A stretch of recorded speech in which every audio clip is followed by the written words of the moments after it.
Senhor nosso Deus, te agradecemos pela oportunidade de falar de Ti. Obrigado, Senhor, por toda esta equipe, Senhor, que nos assessora, que nos ajuda. Abençoa, Senhor Jesus, esta aula, Deus, como tem abençoado todas elas. Senhor, principalmente, fala com Teus filhos que estão do outro lado, Senhor, precisando ouvir a Tua voz através desses ensinos, Pai. Que toque seus corações, que mude seus comportamentos, que aprimorem suas habilidades. Jesus, estão nas Tuas mãos. Estamos aqui para falar de Ti e que o Teu Espírito nos ajude, nos estimule, ó Senhor, a ter, Senhor, a glorificar mais uma vez o Teu nome. Em nome de Jesus te pedimos. Amém.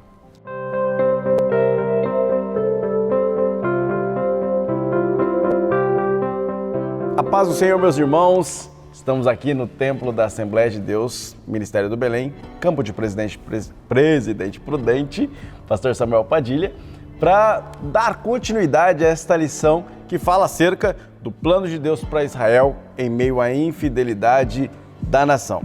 E já estamos aí caminhando para o meio termo deste trimestre, já entrando na lição de número 5, que vai falar sobre o filho do pior rei de Israel, Acasias. O reinado de Acasias é o título desta lição. E o textuário desta lição vai trazer o seguinte inscrito no Salmo 7, verso 9. Tenha já fim a malícia dos ímpios, mas estabeleça-se o justo. Pois tu, ó justo Deus, provas o coração e a mente.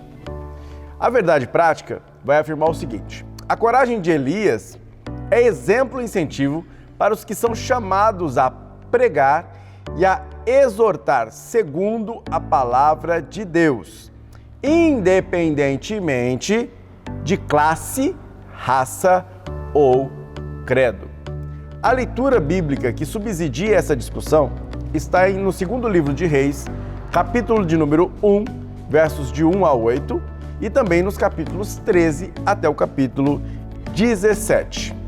Para tratar já deste primeiro ponto, que vai falar sobre, introduzir e também falar sobre o reino marcado pela idolatria, que vem aí de família, no caso dessa família, trago de volta a vocês meu amigo Diego. E aí, Diego, bom dia. Olá, Júnior, bom dia. Que alegria, irmãos, estar aqui com vocês mais uma vez para subsidiar a lição de número 5, já no mês de agosto, introduzir e comentar o tópico primeiro. Já dá para a gente dar um spoiler do que estudaremos hoje nessa introdução. Olha só, falaremos sobre um reinado marcado pela idolatria, Elias desafiando a adoração a Baal e, por fim, a doença de Acasias e a sua morte. Fique conosco até o final. A introdução vale destacar exatamente o que o autor, pastor Clayton, comenta no início dela.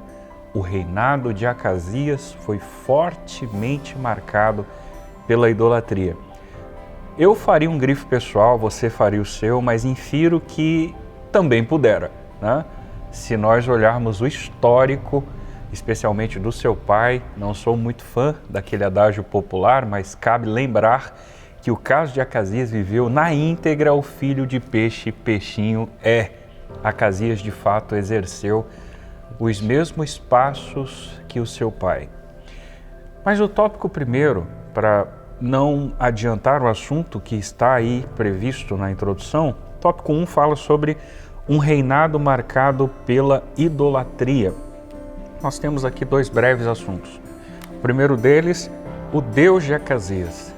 O próprio subtítulo vem com uma marca negritada, com um Deus com D minúsculo, e aí a gente dá para ver que alguma coisa está fora do eixo. Acasias era filho de Acabe e Jezabel. Acasias venerava o deus Baal-zebub, de Ecrom, uma das 5 cidades filisteias. Então comecemos pelo fim, né? Com relação à região filisteia, nós tínhamos 5 cidades contempladas naquele território. Uma delas é a que acabamos de mencionar, mas em sequência, Asdod, Asquelon, Ecrom, Gate e Gaza.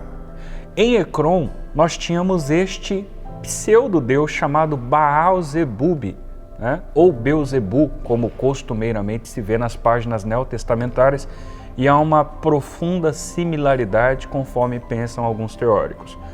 Com relação a essa figura, essa divindade, o Novo Dicionário Bíblico de Champlin compreende ela como o Senhor das Moscas, possivelmente por 3 razões. Fiz até uma anotação aqui com relação a elas. A priori, porque supostamente protegia seus adoradores das moscas, o que era muito comum no território.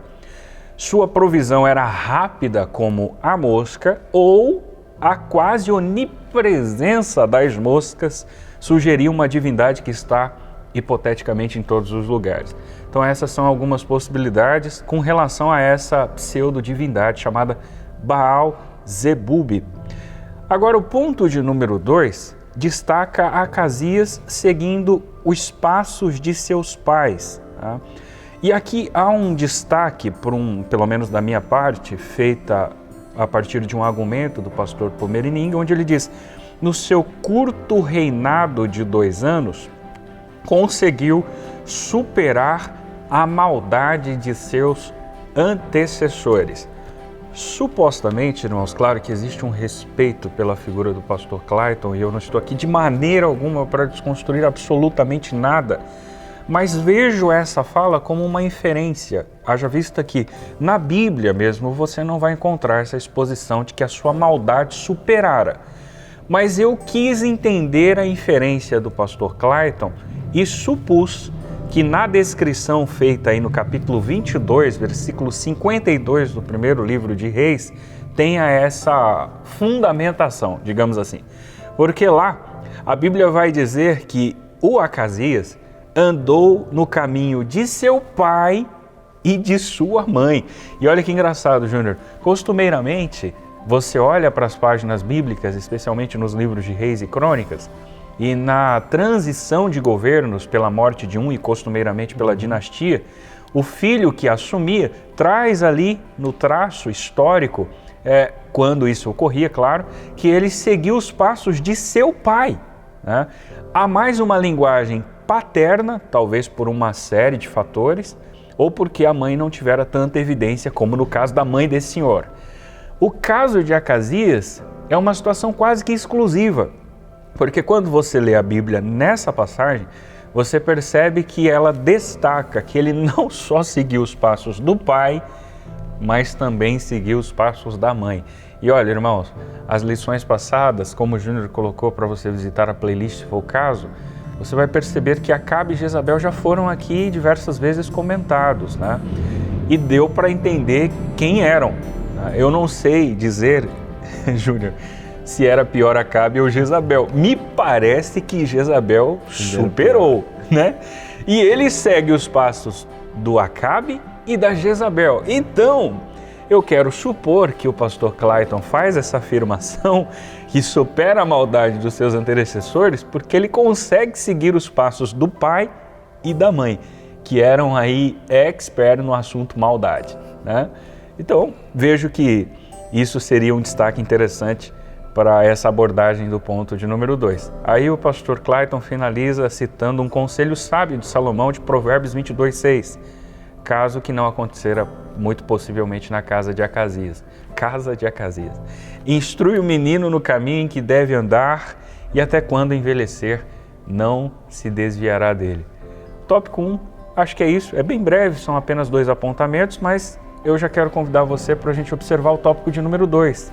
Elias desafia a adoração a Baal. É com você, Júnior. E então, Diego, Elias agora vai desafiar, né, a adoração a Baal, falando diretamente não mais com Acabe, mas com seu filho, Acasias. Acasias, ele mete o pé pelas mãos, quase que literalmente aí, né, porque ele cai e por causa disso acaba pedindo essa ajuda a Baal-Zebub, ou seja, vai na fonte errada. Né? A maioria das vezes, os grandes problemas dos reis, os grandes problemas dos grandes líderes, está aí. Muitas vezes eles procuram em fontes erradas. No caso aqui, Acasias procura ao Baal de Ecrom, que era conhecido como Baal-Zebub. Pois bem, o anjo do Senhor ordena a Elias que interrompa este processo de busca aí por uma profecia. E faz aquela pergunta clássica, não existe profeta, não existe Deus em Israel, não existe profeta em Israel para você consultar, ao invés de ficar procurar lá em Ecrom a Baal-zebub, né? É uma palavra dura que Elias dirige a Acasias. Pois bem, a resposta já está dada, não precisa gastar seu combustível, né, com os cavalos. Não adianta, você não vai sobreviver a esta provação, você vai morrer. Pois bem, é uma tarefa dura para um profeta muitas vezes emitir a palavra vinda de Deus de forma tão dura, tão difícil. Porém, Elias nos dá o exemplo, temos que fazer isso sem medo. Nem sempre as palavras dirigidas a nós por Deus, através dos seus profetas, serão cálidas e doces. Por vezes, as palavras serão duras. A única coisa que a Bíblia deixa claro é que vinda de Deus é uma palavra verdadeira e vai se cumprir. Portanto, mais um medo para Acasias, sabendo e já reconhecendo que quem disse aquela profecia era Elias. Elias já não é mais um homem no anonimato. Ele não está mais no anonimato, ele não é mais um anônimo. Não, simplesmente pelas características ditas a Acasias de quem era o homem que havia proferido aquelas duras palavras, Acasias na hora já somou 2 mais 2 e percebeu que se tratava de Elias o tisbita. Ora, Elias já era o homem de Deus e, portanto, Acasias treme. Porém, o que Acasias faz? Vou coagir Elias a mudar esta profecia, como se Elias pudesse fazer outra coisa que não fosse obedecer a Deus na sua estrita palavra. O rei manda então alguém já com seus soldados, um grupo de 50 soldados, com um capitão, para intimidar Elias. O que acontece, meus irmãos, quando alguém tenta intimidar o profeta do fogo? Ora, fogo cai e consome fulmina aqueles 50 soldados. Pois não satisfeito, Acasias tenta uma segunda vez. Perceba que Elias é muito adepto das batalhas, né? Elias mais uma vez se confronta e mais um Baal é derrotado. Antes foram derrotados Baal e Aserá e agora está sendo derrotado Baal-zebub, né? É Acasias representando Baal-zebub e Elias novamente mostrando quem é o Deus verdadeiro. E aí nesta luta de 50 em 50 soldados, eles vão sendo fulminados porque tentam coagir o homem de Deus, intimidar o homem de Deus. Pois bem, lá vem o terceiro capitão, e aí este usa uma outra estratégia. Ele já percebe que não vai dar certo para ele, ele já começa a reconhecer que aquele Baal-zebub não tem força e que o verdadeiro Deus de Israel é o Senhor. E então ele vai em direção a Elias num pedido, numa solicitação, numa súplica. E aí pede a Elias que, por misericórdia e para que seja preservada a vida dele e dos seus soldados, ele vá com aquele capitão até Acasias. Elias então ouve a voz de Deus que se compadece daquele pedido daquele capitão, daquela humilhação, daquele senso de submissão. Portanto, atende não só aquilo que o capitão pediu, como também permite que o capitão cumpra a missão para a qual foi enviado, ou seja, trazer Elias até a Acasias. É uma lição preciosa para nós, porque muitas vezes achamos que o confronto é a melhor opção, mas na verdade a palavra branda, ela apaga o furor, né? E precisamos aprender isso com Elias. Bom, Elias, sendo este profeta, continua firme na sua posição.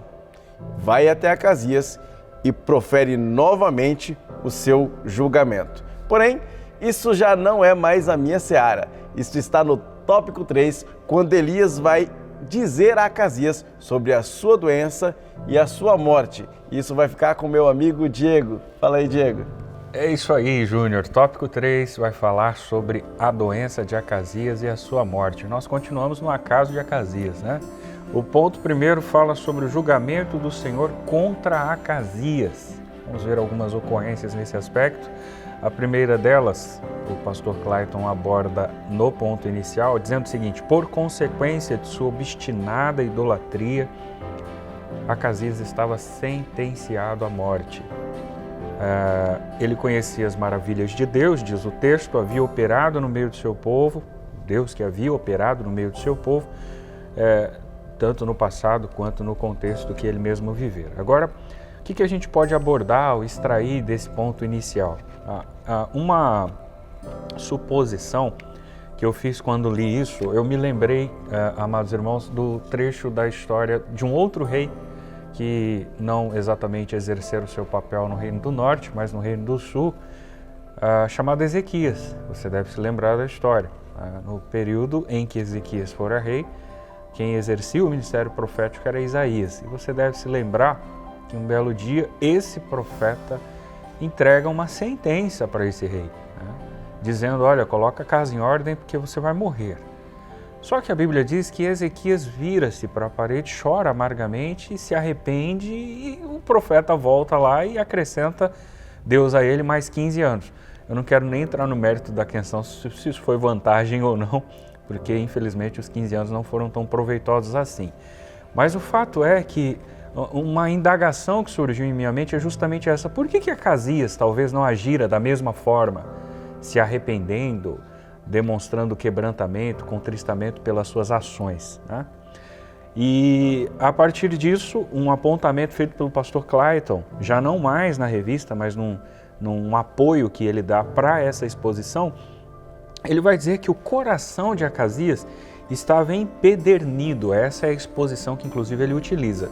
O que significa dizer que seu coração estava insensível, inflexível, petrificado, um coração de pedra, como vai dizer o profeta Ezequias, né? Perdão, profeta Ezequiel. De modo que o seu comprometimento com Baal-zebub era maior que uma possibilidade de mudança de atitudes.